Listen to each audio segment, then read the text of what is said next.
Hello lovies! Welcome back to my channel! So for today's video, mag-review na naman ako. Pero ito, hindi na siya skincare, cosmetics. Ito naman ay pagkain. So kung gusto nyo malaman kung ano yun, just keep on watching. Grabe, sobrang gutom na ako and it's currently 4:33 ng hapon. O diba? Sakto merienda. So yun, naantay ko lang kasi order ako. A few moments later. Vlogger ka ba naman? Oh. Vlog-vlogan. Dating na. Yes, ito po ay galing sa McDonald's. And tingnan natin ano po yung order ko.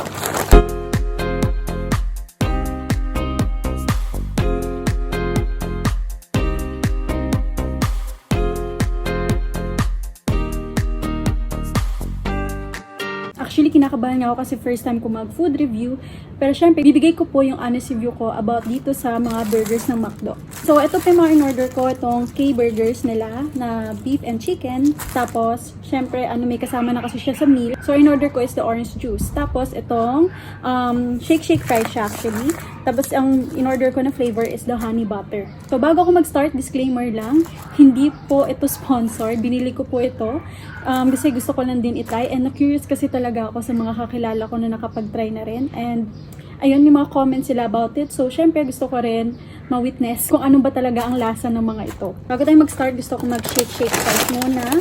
Yan, para habang kumakain ng burger, napakain ng fries. So, wait, lagyan lang natin.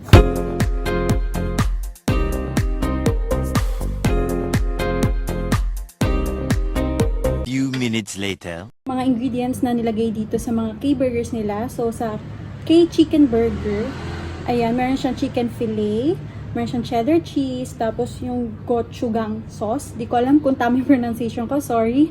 Pero correct me if I'm wrong ha. So, ayan, and kimchi dressing in between black sesame seed burger buns. Tapos yung the K-beef burger naman, juicy beef patty, a sunny side up egg, silvers of onion, and the same gochujang sauce and kimchi dressing.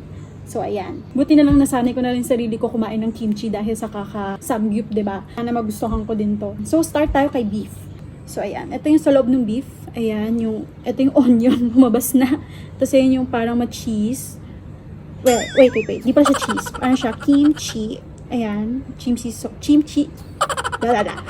Kimchi sauce. Then, ito yung egg. Tapos, ito yung patty. So, ayan. Ito yung lettuce.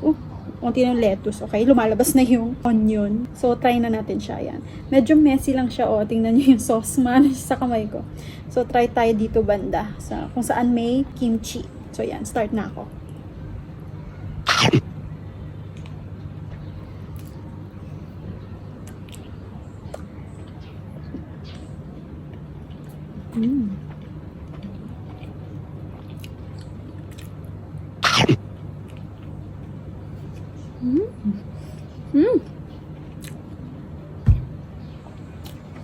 Ang sarap.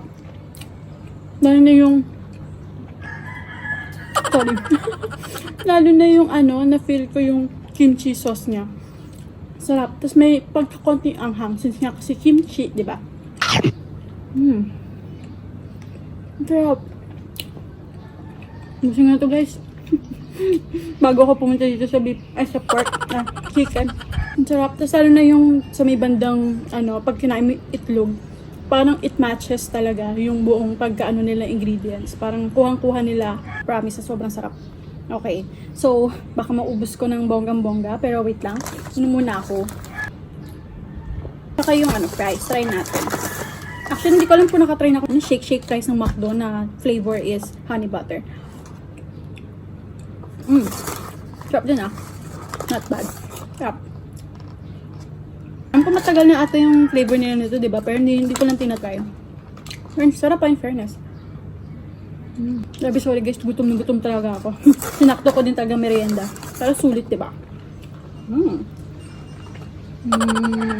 Okay, dito na tayo kay chicken. So, ito naman yung laman sa chicken. Ayan, yung lettuce. Tapos yung chicken fillet. Tapos yung cheddar cheese. Yes, then, ayun, onion. Tapos, syempre, meron din silang kimchi sauce. Tsaka yung sinasabing, din, ano yun, yung sauce na, hindi ko alam kung ano yun eh, basta sauce din siya. Meron sila pareho lang naman, pinagkaiba lang is this chicken fillet, and ito walang itlog. So, yun yung pinagkaiba ng dalawang burger. So, itry natin siya. Dito ulit tayo sa may bandang may sauce, para ramdam natin siya.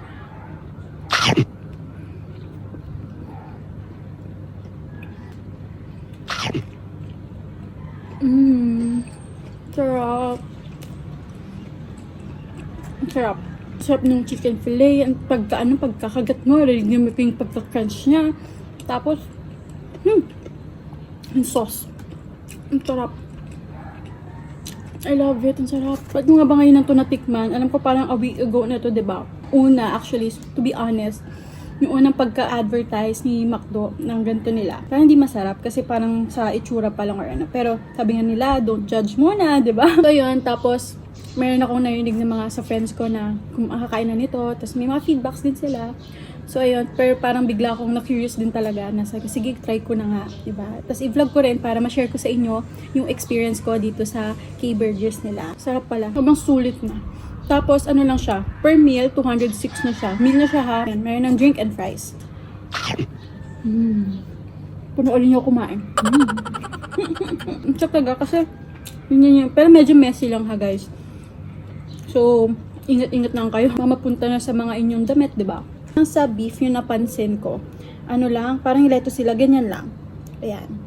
Ewan ko lang ha, baka dito lang sa branch na in-orderan ko, baka ganito lang yung lettuce nila. Pero ito yung napunta sa akin na ganito lang. Tapos, dito naman sa chicken, in fairness, nasarap nung ano talaga yung chicken. Both sila masarap, pero kung pagpipilian nyo ko ano yung pinaka-nasarapan ako is the chicken. Mga chicken lovers dyan, di ba? Hi mga chicken lovers, sarap ng chicken.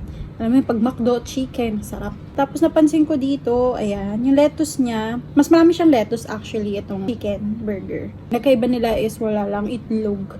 Yan, pero sarap. Sarap talaga. Tapos yung sauce, sarap.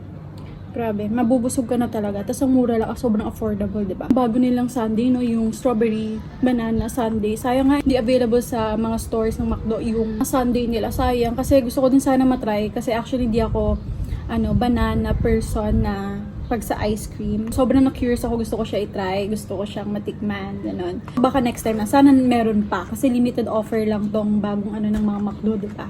And at least I got to try this yummy K-Burgers ng McDo. So guys, kung ako sa inyo habang nandyan pa, habang available pa itong K-Burgers nila, try nyo na. Sobrang sarap. Worth it yung price niya actually. At mabubusog kayo. Rate ko dito sa K-Burgers ng McDo. Syempre, halata naman, 10 over 10. As in, yung iba kasi parang sinasabi hindi daw masarap or what, diba? So, ano nga ba talaga? So, pero syempre, depende pa rin sa taste natin yun. So, for me, masarap siya.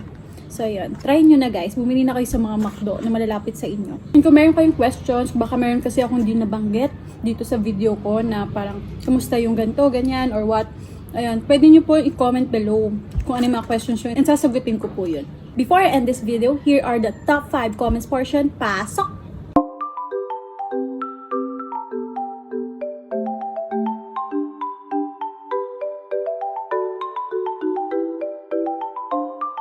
I would love to share din. Ginamit ko po yung Lux Kiss Ultra Matte Lip Cream ng CQ Beauty. Yes, ginamit ko siya sa cheeks and also sa lips ko. The shade Cherish. So, kung gusto niyo pong bumili ng ganito and malakas, maka-fresh to, punta na po kayo sa kanilang store. Ilalagay ko na po sa description box ko yung mga details ng shop nila. This is the end of my vlog. Thank you so much for watching. Lovies! Sobrang nag-enjoy ako ngayon. Kasi first time ko mag-food content, food review. So, ayan, sobrang nag-enjoy ako. Ganito pala yung feeling ko nag-food review ka. And siguro, magkakaroon pa ako ng marami videos na ganito. Sure ako dyan. Stay tuned kayo doon. Grabe kay McDo, ang sarap. So, I'll see you on my next vlog. Bye!